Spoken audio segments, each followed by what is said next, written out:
இல்லை, எல்லா அரசாங்கங்களுமே புதிய அரசாங்கம் வந்த உடனே வெள்ளை அறிக்கை கொடுக்கறது வந்து இயல்பு தான். அது ஒரு சரியான நடைமுறைன்னு நினைக்கிறேன். திமுக ஆட்சிக்கு வந்தப்போ வெள்ளை அறிக்கை கொடுக்கப்பட்டது. இப்போ தாவேகா ஆட்சி வந்தப்புறம் வெள்ளை அறிக்கை கொடுக்கப்பட்டிருக்கு. அது வந்து அப்போ தான் மக்களுக்கு வந்து ஒரு தெளிவான ஒரு புரிதல் இருக்கும். நம்ம அரசாங்கத்தில் வந்து எவ்வளோ கடன் இருக்குது, எவ்வளவு வட்டி கட்டுறோம், எவ்வளவு சம்பளத்துக்கு போகுது, எவ்வளவு பணம் மிச்சம் இருக்குது, எவ்வளோ வரி வருவாய் வருது, இதுக்குள்ளே வந்து ஒரு அரசாங்கம் என்ன செயல்பட முடியும் அப்படிங்கிற ஒரு தெளிவு வந்து மக்களுக்கும் கிடைக்கும், அரசாங்கத்துக்கும் கிடைக்கும்.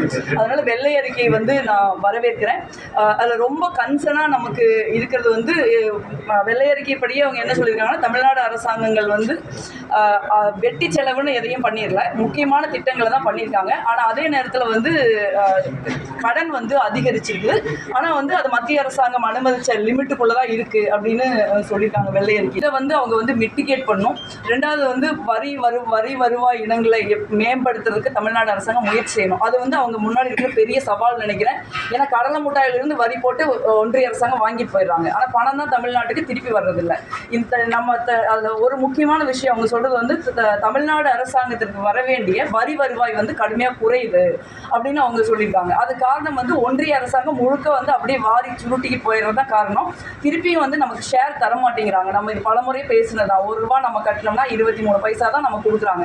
இந்த மாதிரி ஒரு பெரிய ஒரு நெருக்கடியான ஒரு சூழல் இருக்குது. இருந்தாலும் வந்து நிறைய வாக்குறுதிகளை வந்து தாவேகா அரசாங்கம் கொடுத்துருக்காங்க. பட் அவர் வந்து ஒரு தெளிவான ஒரு திட்டமிட்ட பாதையில் அவங்க பயணிக்க முயற்சி பண்ணுறாங்க.